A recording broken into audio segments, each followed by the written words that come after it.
Now that all the groundwork was done and the posts and beam were done, it was time to start mounting the whole thing outside.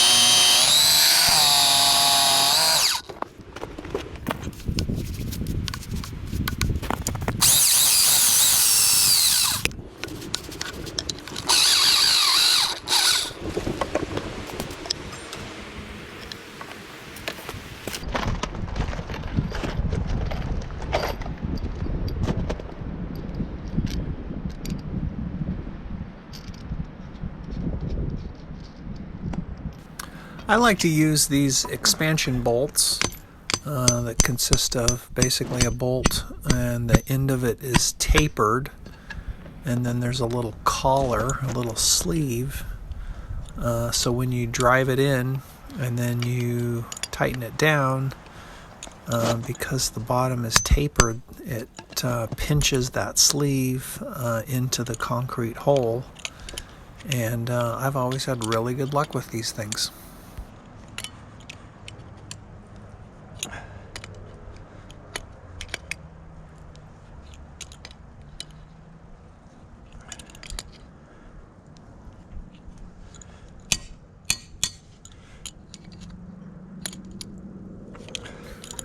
Remember when I said I always had really good luck with these things? Well, this time, on camera, I just could not get this thing to bite.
I struggled a little bit getting these posts set.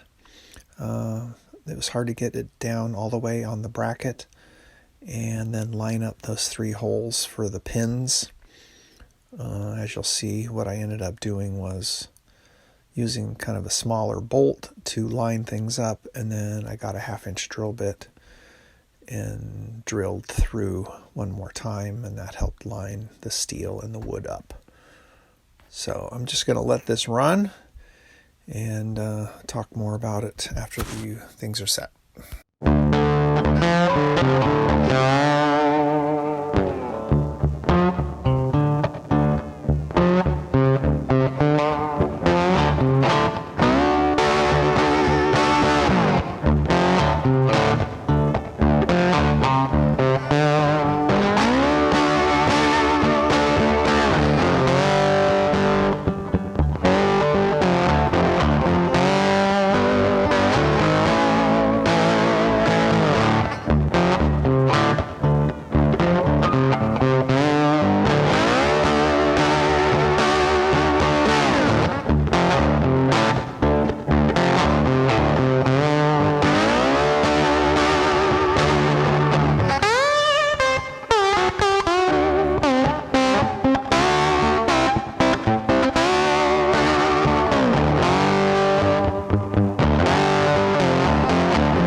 Now came the very difficult task of getting this beam up on the posts. And so I started by clamping a piece of wood onto each post, something that we could set the beam on. And then we needed to sort of slide it into place. But the first part I had to do was level the beam, because even though the posts were the same length, the footings were not at the same height. So this outside post was about 3/4 tall. So I temporarily took the beam down. I used a skill saw to cut about 3/4 of an inch off, and used my chisel to kind of chip away that chunk of wood. And once I had all 4 sides cut and chiseled out, I could put the beam back up and then check it again for level. Carmen, you see, is going in and out with some pieces of wood, and that part is going to come up later, and I can talk about what she's up to.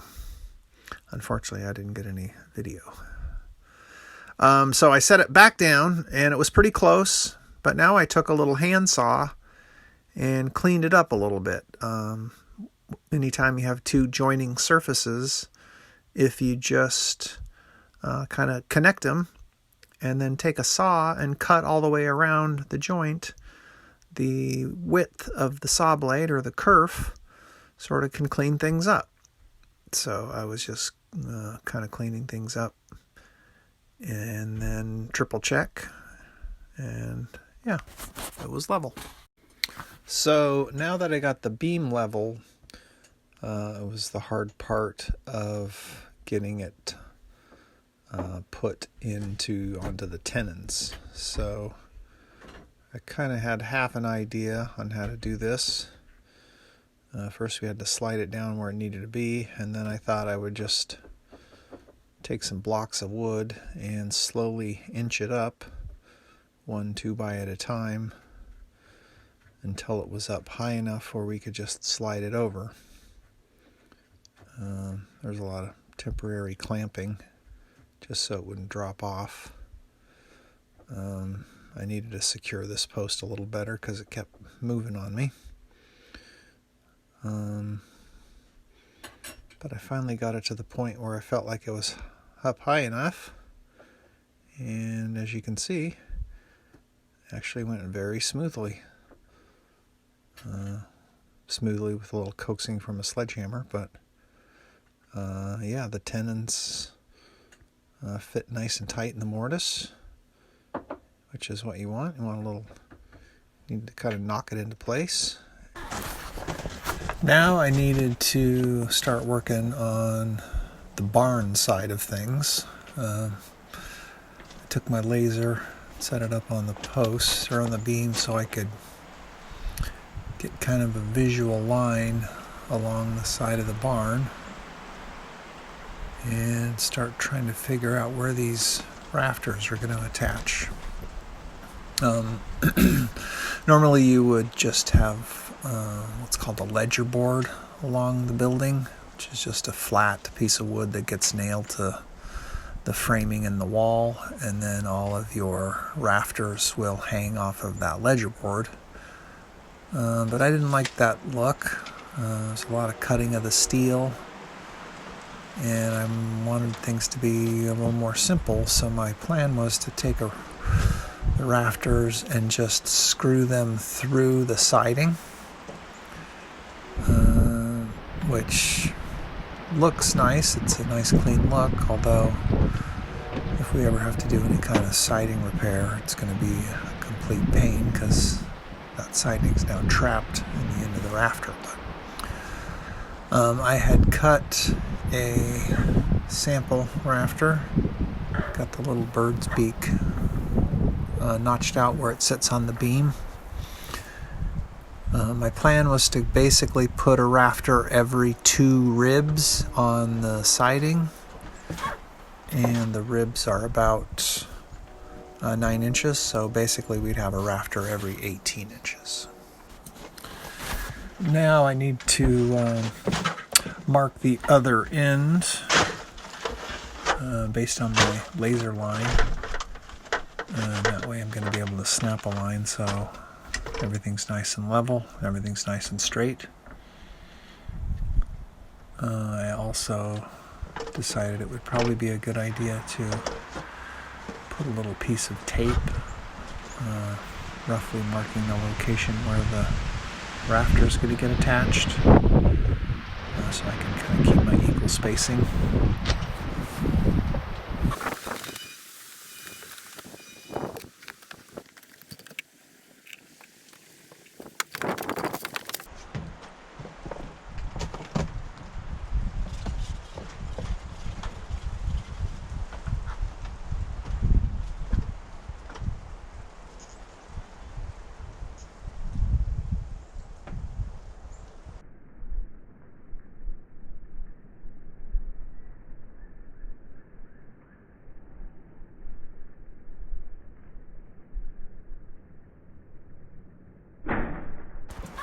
The next thing I had to do was take a square and a Sharpie and darken that snapped line.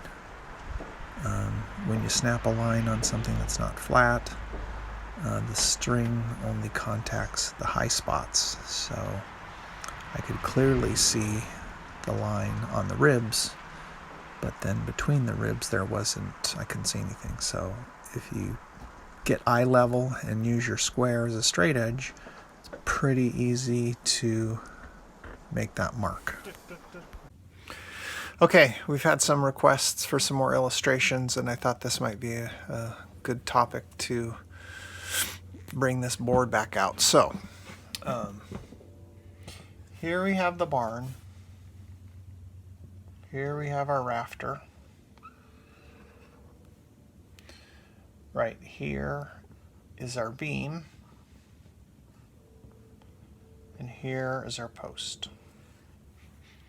So this little notch here is called a bird's mouth. And then normally, as I say, this is where you'd have a ledger board that goes all along the side of the building, and then the rafters tie in. We're doing that a little bit different. The other thing is, over here, we're going to end up making a plumb cut, meaning straight up and down. But when I make these rafters, I'm just going to make them long and then cut them off in a nice straight line. So if we zoom in, here's the building, And let's say, here's our rafter. So on top of our rafter, we kind of went back and forth about what we were going to put here. I didn't want to use plywood because then you would just see the bottom of the plywood. So we decided to put tongue and groove boards here. So we have pine boards. Carmen's got some linseed oil on. So we're going to put those down this way. On top of that, we're going to have plywood. One of the things that we need to do, why we can't just put purlins, is because when the snow dumps on this roof, it needs to be properly supported all along that steel. Otherwise, if a big chunk of ice comes, it could damage the steel. So we've got the tongue and groove pine, we've got the plywood, and then on top of this is the steel. We put the plywood in so we have enough meat to put screws in through the steel, through the plywood, and partially into the pine, and then you don't see any fasteners on the bottom. So we actually need to make two cuts in the side steel, one right here. But on this cut, all we're going to do is cut the top of the ribs off so this first piece of pine can go all the way tight. If we didn't cut those ribs off, it would be held off about a ½ inch or so, and there's going to be a gap.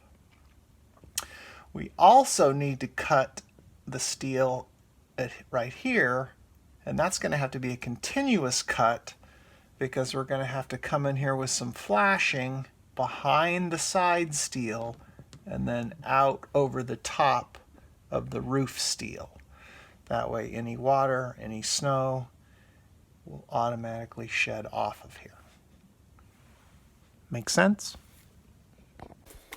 So once I had cut my rafter as a pattern, as a template, I held it on each side of the beam just to make sure we were straight. And now I'm just going to take that and use it as a pattern to cut the rest of them. First thing I needed to do was cut an 18-degree angle on these rafter blanks. 18 degrees is the roof pitch. The roof pitch is actually a 4 in 12 pitch, meaning for every 12 inches it goes up 4 inches. That is the pitch of the barn, so we wanted to keep the porch roof looking the same. So over here off camera on the chop saw, I'm cutting 18 degrees. Then I can use my pattern to mark it out for the bird's mouth. And looks like I get a splinter at the same time. Interesting. See if I can get it out with my teeth. Oh, there I go. Wow, didn't realize I caught that on camera. How exciting. Anyhow, yeah, there's the bird's mouth.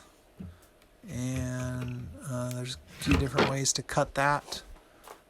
I find cutting it on with the little jigsaw or the saber saw is about the easiest way. So I'm just going to use that. And it's pretty quick. Ready to start putting these up?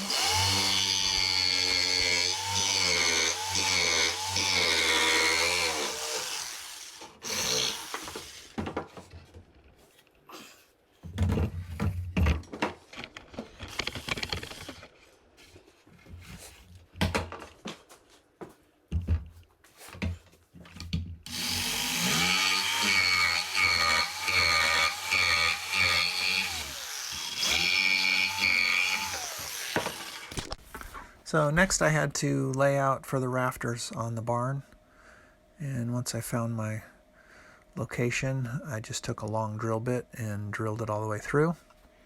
And Carmen and I were going to team up. She was going to be on the inside, I would be on the outside, and as soon as I got the rafter up into place, she could put a screw in it. We're going to end up putting 2 screws into the end of each rafter through a girt on the barn, and so that should be plenty strong.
Now it was time to cut the steel.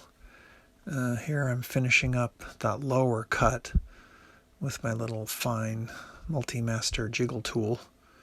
It didn't work great, but it was okay.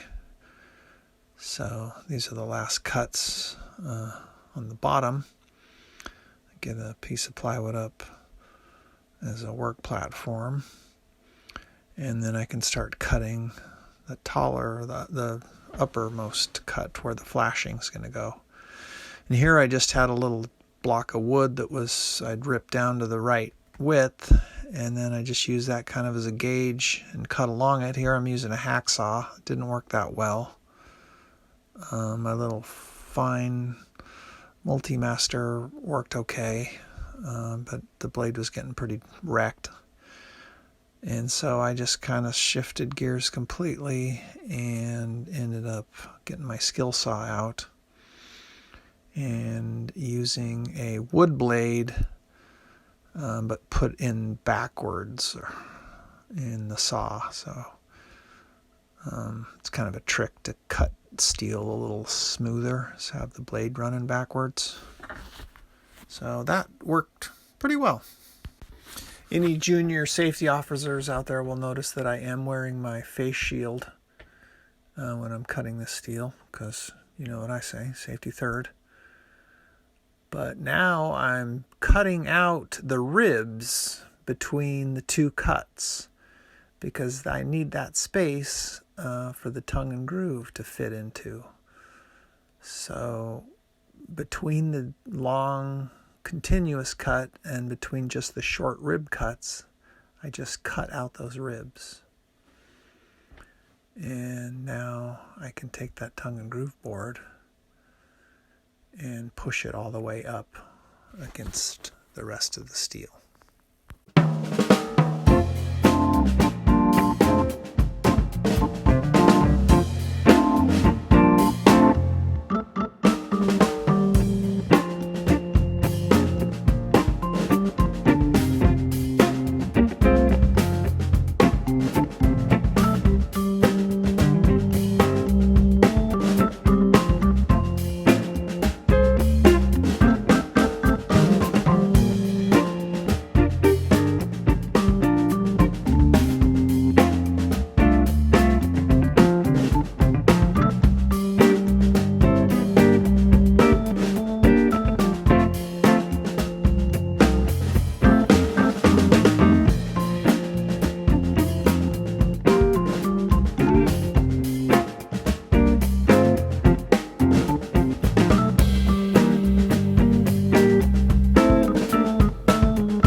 wanted to get this plywood down because as you can see, maybe off in the distance, got some weather rolling in, and I'm trying to get this dried in as much as I can. So I'm nailing through the plywood, through the tongue and groove, and then into the rafters.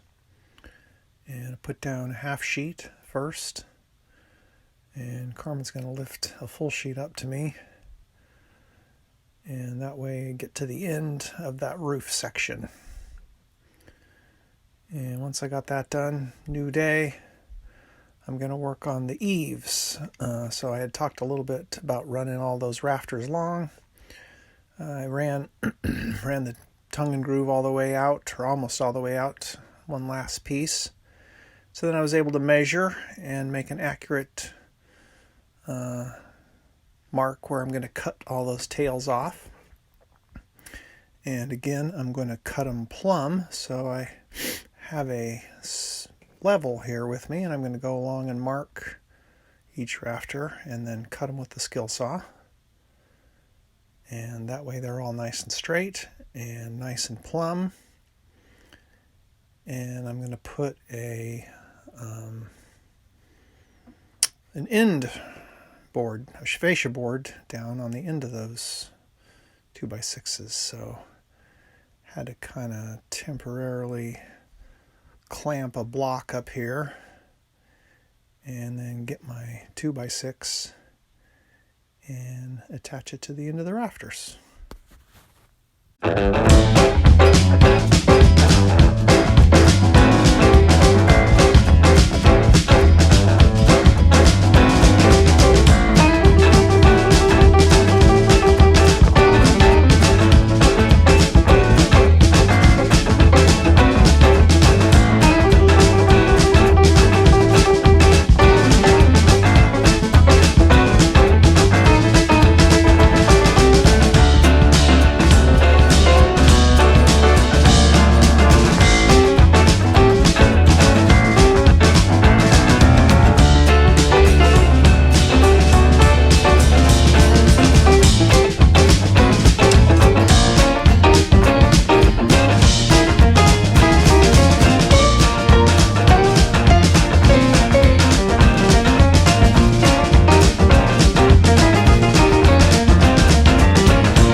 Well, as you can tell, the sunny weather disappeared, as did the t-shirt, and got quite a bit of snow. Took me about a half hour to shovel and clear the porch roof. As you can see, I had put down some tar paper just as a temporary measure because I had waited too long to order the steel, and by the time it came in, I had already put the layers on and I need to keep it dry. So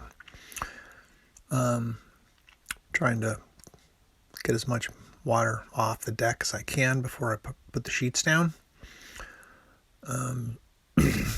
Anyone who's super observant might notice that I am not screwing through the ribs like I did on the main roof. I'm screwing through the flat areas, and that's basically two reasons. One, I didn't order long 2-inch screws to go through the rib, but sort of secondarily, I'm not too concerned about this roof. If this roof ever does leak because of a screw, one, I have tar paper as kind of a secondary layer, and the other thing is, it is just a porch. So in 20 or 30 years, if I get a little water leaking through on the underside, I don't think it's going to be the end of the world. So that's the difference in how I'm attaching these sheets. But it went pretty smooth as soon as I got all the ice and snow off. And for the most part, this is going to complete the project. I still have to flash in behind the sidewall steel, which I have done. But I didn't get any of that on film, unfortunately. So you're just going to have to take my word for it that it's 100% weather tight and hopefully gets us through very nicely in the winter. So again, that's the porch. 12 feet to go. What about 42 feet to go or so? 12 feet down, 42 feet to go. Is that right? 12, 56, 44? 44 feet to go. Sorry. Anyhow, there you have it.